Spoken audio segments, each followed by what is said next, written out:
ये मनमुखी चाल एक जन्म के लिए बंद कर दो।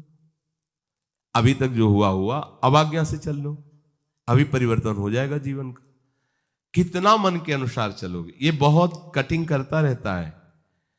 सत मार्ग की कटिंग करके ये असत मार्ग को मिलाकर बैलेंस बनाए रखता है अपना मन, क्योंकि मन मर जाएगा सत मार्ग में। जे ही मन मरा चिदानंद रस में प्रवेश होगा। जीवित मन भगवदानंद का अधिकारी नहीं रहता। जीवित मन अर्थात विषय स्फुरणा वाला तो मरना नहीं चाहता, उपासक मारना भी नहीं चाहता। पर ये बात समझ लो, सब जगह अहिंसा, लेकिन इस जगह हिंसा हमें करनी ही होगी। जो सब जगह अहिंसा धर्म का पालन करते हैं वो इस यहां हिंसा करते हैं, मन को मारते हैं। सब जगह हिंसा करते हैं, जो एक जगह ये अहिंसा व्रत लिए हो कि मन को नहीं मारते, वही दुर्गति को प्राप्त। एक की हिंसा करनी होगी, मन की, मन को मारना होगा।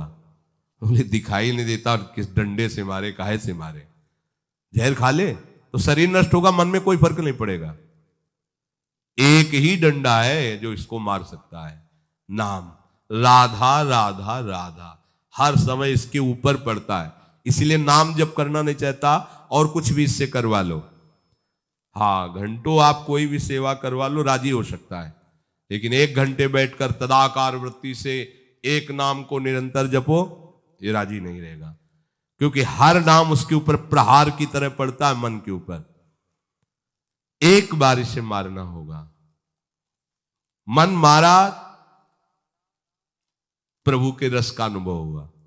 और ये मन मारना नहीं चाहते, जल्दी कोई नहीं मारना चाहते। देखो, एक ही चीज पा रहे हो, रोटी दाल, रोज वही रोटी दाल, थोड़ा तो कुछ मन, ये संसारियों को होता है, हम बाबा जी हैं, हमें इसे मारना है। अगर कह रहे रोज रोटी दाल, रोज ही अब बनने दो, वही पाओ, मरो। ये जो विषय स्फुरणा विषय, संकल्प विषय, मारो इसको। कभी कभी तो मन बदलने के लिए, स्पष्ट देखो शब्द, मन बदलने के लिए कभी कभी हमें मन बदलना है। मन बदले ना, यही तो साधना है।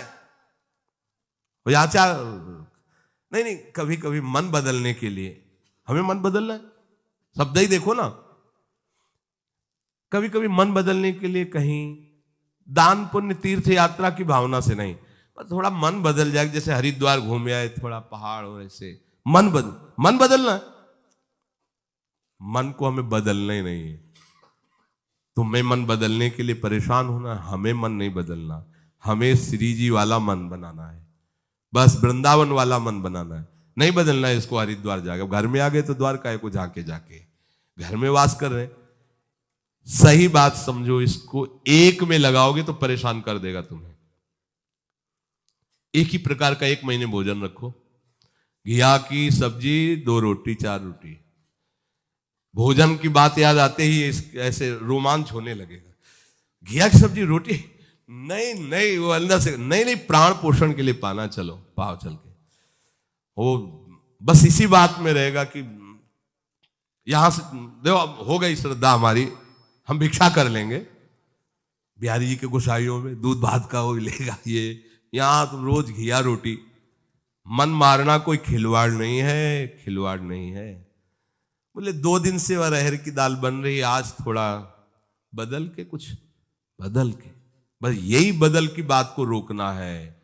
अपने बाबा जी हैं, बदलना नहीं, रोज इसको वही, जो ये कहे कि ये पाना है, वो देना ही नहीं। क्यों?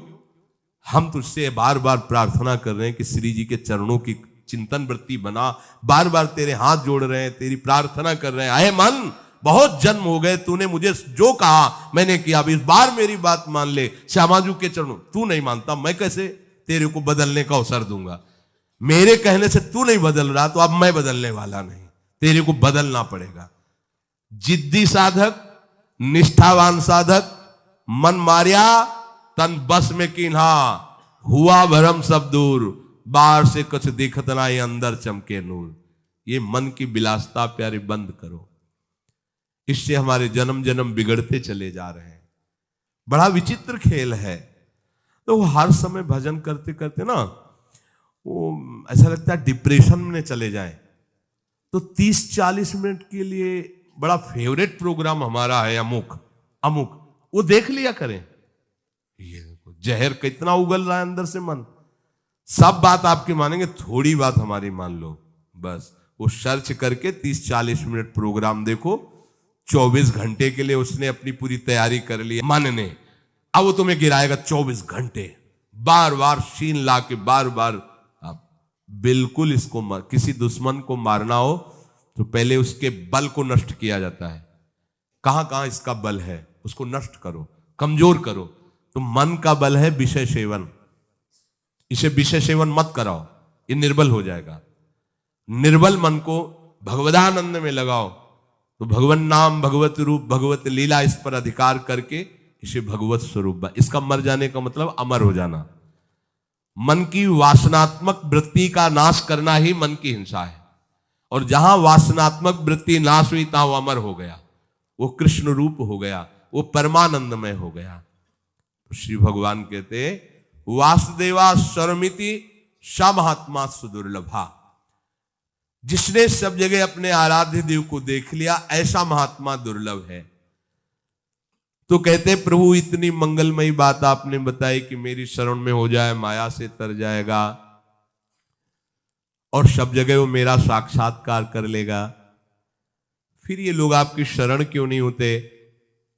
तो प्रभु ने कहा कि वो जो पाप कर्म करते हैं, दुष्कृति होते हैं, मूढ़ होते हैं, वो मेरी शरण में नहीं आते। अगर वो आ जाए तो उनका भी कल्याण हो जाए। प्रभु आप इतने उदार दाता हैं, फिर सब लोग आपसे ही क्यों नहीं मांगते? अन्य देवताओं का पूजन भजन करके उनसे भी चाहते हैं। तो ऐसा कामैस्तैस्तैर्हृत ज्ञाना प्रपद्यन्ते अन्य देवताः तम तम नियममास्थाय प्रकृत्या नियता स्वया।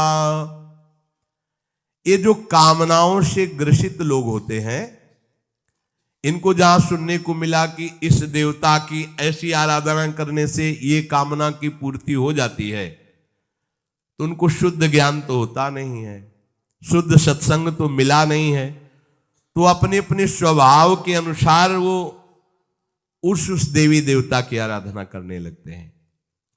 अब भला बताओ, किसी भी आराधना में अंबा भगवती, उनके ऊपर शराब की बोतल, अत्यंत सुकुमार पशु पक्षियों को काटना, हमारी तो समझ में ही नहीं आया कि कौन सी आराधना हो रही भाई। एक बार कहते हो जगत जननी अम्बा की जय। जगत जननी की अम्मा है वो, जगत जननी है, अम्मा है वो। जितनी माता है उनकी भी अम्मा है वो, सब बच्चों की वो माँ है, चाहे वो बड़ा हो, बूढ़ा हो, जड़ हो, चैतन्य हो, जगत जननी। भला माँ अपने बच्चे का गला कटते देख करके कैसे प्रसन्न हो सकती है?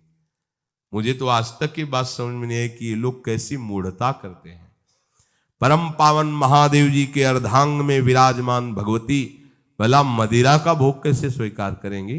शराब कैसे पिएंगी? यही की बात है। हम तो ज्यादा उनसे परिचित, परिक्रमा लगाते थे तो ऐसे चामुंडा जी के इधर मिले तो उन्होंने बताया कि बाबा हम तो रोज शराब का भोग लगा के पीते हैं, चामुंडा जी को भोग लगता है, से तो कुछ नहीं। पर हमारा ये विचार रहता कि देवी जी तो भगवान महादेव जी के अर्धांग में विराजमान है, परम पवित्र देवी शक्ति है, वो कैसे ऐसा? अब आप अगर वो प्रसाद पीते हो, आपको माँ का भाव आ रहा हो, दर्शन हो रहा हो, तो हमें बताओ। तो इसका मतलब है आप अपनी मन मानी करते हैं। शास्त्रों में तो किसी भी देवता या देवी को प्रसन्न करने के लिए जब तक आराधना कर रहे हो तब तक निर्विषय होने की बात पाई हमने, जहां जहां आराधना पाई। ऐसी आराधना तो हमने दैत्यों की भी नहीं देखी कि वो शराब पी करके कोई काम कर रहे हैं। एक ब्रह्म ऋषि की तरह उनकी जीवनचर्या हुई है जब उन्होंने कोई भी अनुष्ठान किया है।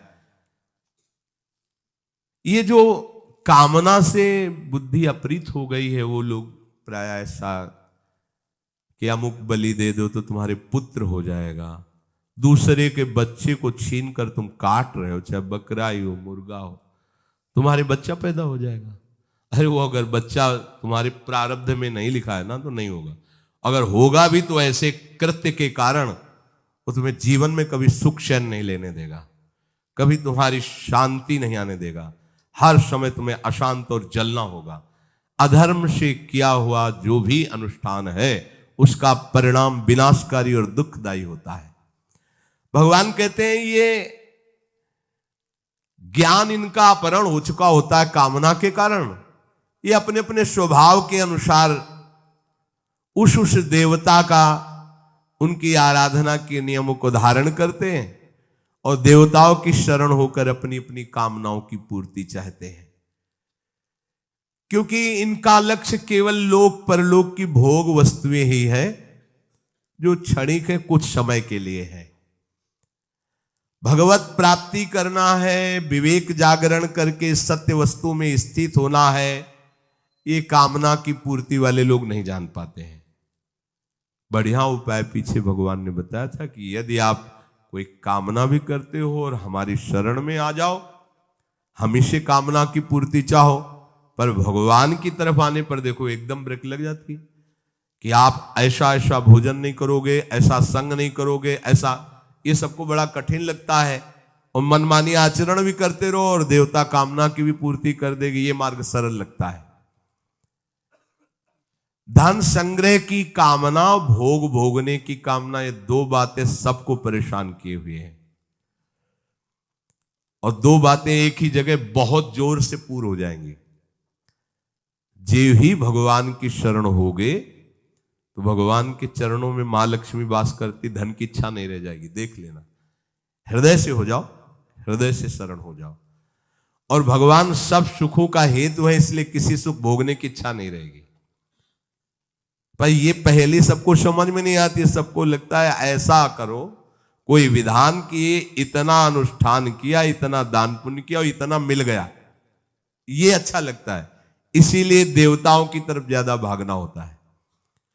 श्री भगवान कह रहे हैं स्वभावो मूर्धनि वर्तते, ये स्वभाव के कारण ही ऐसा करते हैं। अच्छा, कोई भी देवता ना स्वयं मोक्ष को प्राप्त है, ना तुम्हें मुक्त कर सकता है।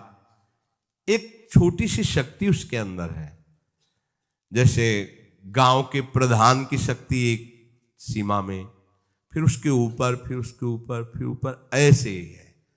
ये सब छोटी छोटी शक्तियां सब भगवान ने ही दी है, लेकिन वास्तविक कामना की पूर्ति तो केवल श्री हरि से होगी, दूसरे से नहीं होगी।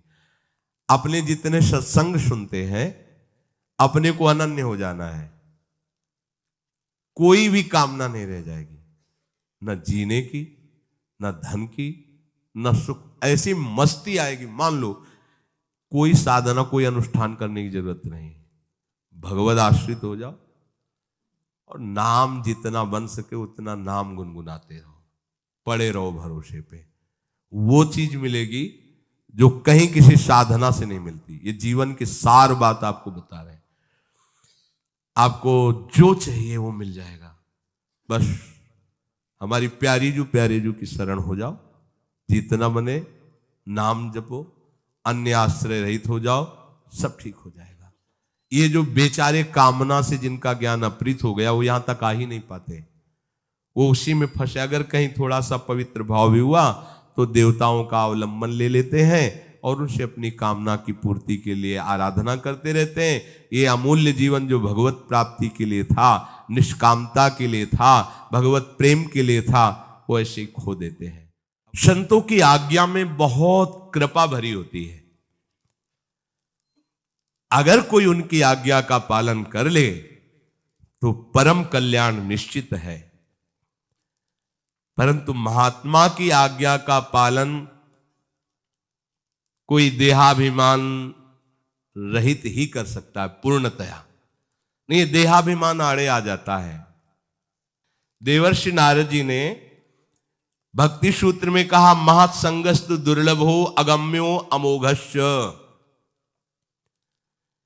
ये महत्संग वासुदेवाश्वरमित सा महात्मा सुदुर्लभा, महात्मा की जिसकी ये अनुभूति है, जड़ चेतन सब भगवत स्वरूप है, ऐसे महात्मा का मिलना बड़ा दुर्लभ, श्री भगवान कह रहे हैं सम आत्मा सुदुर्लभा। महत्संगस्त दुर्लभ हो, देवर्षि नारद जी भी स्वीकार करते हैं, बड़ी दुर्लभ बातें हैं। यहां जो कहा जा रहा है कि महात्मा ऐसा दुर्लभ है, वो दैवी संपत्तिवान, साधु स्वभाव वाला, पूर्ण सदाचारी, भागवत धर्म का अक्षरशः पालन करने वाला और निरंतर भजन परायण, ये महात्मा का लक्षण है। खोए रतन फिरत जे घर घर, कौन काज ऐसे जिए। क्या जीवन ऐसा, अगर हम भगवान के भक्त का वेश धारण करके अपनी रसेंद्रिय और जनेंद्रिय के सुख के लिए भटक रहे तो धिक्कार है, हमारे जीवन को धिक्कार है। श्वांग रचने से काम नहीं चलता। अपने जीवन को प्रभु के चरणों में जो समर्पित कर देता है वही महात्मा बनता है। मनमानी आचरण बड़ा विचित्र खेल है। हम भेष रख करके भी वही करना चाहते जो संसारिक जन करते हैं, फिर हम में और संसारिक में अंतर क्या रहा। संसारिक विषयों में टूट जाता है और साधु विषयों पर विजय प्राप्त करता है। संसार में विषयों का महत्व है और भागवतिक महापुरुषों के हृदय में बमन के समान त्याज्य दिखाई देते हैं। आसपास भले ढेर लगा रहे, कहीं आसक्ति नहीं है। उनकी आसक्ति प्रभु के नाम में है, प्रभु के रूप में, प्रभु के लीला में, प्रभु के धाम में है। सच्चे हीरों की भांति ऐसे महात्माओं की संख्या बहुत नहीं होती। समहात्मा सुदुर्लभा, ऐसे महात्माओं की बहुत संख्या नहीं, बहुतायत नहीं होती। एक बार श्री वल्लभाचार्य जी के शिष्य ने कहा, प्रभु मुझे 100 ब्राह्मण पवाने हैं। अब बड़ा अच्छा है, किसी भी एक वैष्णव को पवा दो, 100 ब्राह्मण का फल प्राप्त हो जाएगा। तो 100 ब्राह्मण को आराधन करने की, भोजन पवाने की जो फल है, वो फल वृत्ति तुम्हें एक वैष्णव के सेवन से मिल जाएगी। ओ, तो फिर महाराज हम 100 वैष्णव पवाएंगे। हाँ, एक भगवत प्रेमी महात्मा को पवा देने से सहस्त्रों वैष्णवों की आराधना करने का फल प्राप्त हो। तो महाराज हम 100 भगवत प्रेमी को पवाएंगे। मौन हो गए वल्लभाचार्य जी। उनका गुरु जी आप मौन क्यों हो गए? बोले 100 महात्मा भगवत प्रेमी असंभव। 100 संख्या में असंभव बोल दिया था वल्लभाचार्य जी ने कि आप ढूंढो और 100 महात्मा मिल जाए भगवत प्रेमी, असंभव। जमातों में, उपदेशकों में खोज करने पर आपको सदाचारी मिल सकते हैं, कर्मकांडी मिल सकते हैं, ज्ञानी मिल सकते हैं, प्रवचनकर्ता मिल सकते हैं, लेकिन भगवत प्रेमी महात्मा जो सर्वत्र भगवत अनुभूति से तृप्त हैं, जिनकी दृष्टि में ब्रह्म के सिवा कुछ नहीं है, ऐसे तो केवल हरि की कृपा से मिलते हैं। परम दुर्लभ है ऐसा महापुरुष का संग मिलना। और ऐसे महापुरुष का संग मिला तो उसका परिणाम आप में दिखाई देगा, किसी से पूछने की जरूरत नहीं। बोले महापुरुष के मिलने को हम कैसे जाने कि कोई महापुरुष, आप नहीं जान सकते, क्योंकि वो इंद्रियातीत तत्व में स्थित है। आप इंद्रियों से कैसे जानेंगे? वो मन बुद्धि के अतर्क विषय है, तो तुम मन बुद्धि से कैसे जान पाओगे? पर आप पर प्रभाव पड़ेगा, इससे जान सकते हो। जिनके संग से संसार फीका लगने लगे, भूले ग्रह व्यवहार, जिनके संग से तुम्हारे हृदय में वैराग्य बढ़ने लगे, विषय त्याग का उत्साह आने लगे, भगवान नाम जप करने की रुचि होने लगे और इसी जन्म में भगवत प्राप्ति करूंगा ऐसा निश्चय होने लगे, जान लेना मुझे महात्मा का साक्षात्कार हो गया है। मुझे महात्मा का संग, यही महात्मा के संग का फल है। परम दुर्लभ योगी ज्ञानी जनवांछित भगवत प्रेम की प्राप्ति का तुम्हारे हृदय में उत्साह हो जाएगा। ऐसे महात्मा के दर्शन, संभाषण और सानिध्य से आप में प्रभाव आ जाएगा। आपको अपने में देखना है कि मेरा परिवर्तन, मेरे ऊपर क्या प्रभाव पड़ रहा है। पर आप मनमानी आचरण करो, उनकी बातों का उल्लंघन करो तो नहीं होगा। चाहे जितने बड़े महापुरुष के समीप रहो, यदि उनकी आज्ञा को उल्लंघन करोगे तो कोई प्रभाव नहीं पड़ेगा। ये भी बात ध्यान रखो। महाप्रभु श्री कृष्ण चैतन्य देव भगवान के स्वयं अवतार हैं, वो कोई जीव नहीं है, ईश ही आए हुए हैं आचार्य रूप में। और कृष्णदास नाम के एक वैष्णव उपासक को आपने ही स्वयं तीर्थ यात्रा के लिए स्वीकृति दी कृपा करके। और रास्ते में जब महाप्रभु यात्रा कर रहे थे तो एक परिकर मिला भेषधारियों का, जो वाम मार्गी थे। वाम मार्गी वेद के विरुद्ध आचरण करते थे। महाप्रभु तो बेशुद्ध अवस्था में रहते थे। उनके प्रलोभन से कृष्णदास जी उनके पास चले गए। वो लोग वाम मार्गी जिससे शास्त्र निषेध करता है, आप ये न करो ये न करो, वो सब करते थे। व्यभिचार आदि, मद्यपान आदि, ये सब करते थे वाम मार्गी। महाप्रभु को जो सुधाई, कहा कृष्णदास देखा उन वाम मार्गियों के संग। तो कृष्णदास से कहा ऐसा क्या? और उनसे कहा तुम्हारे पास तो बहुत लोग हैं, हमारे पास तो एक ही सेवा का है, वापस कर दो। तो लोग महाप्रभु पर प्रतिकूल व्यवहार करना चाहा। भगवती तेज से कृष्णदास की रक्षा की, उनसे निकाला उनको।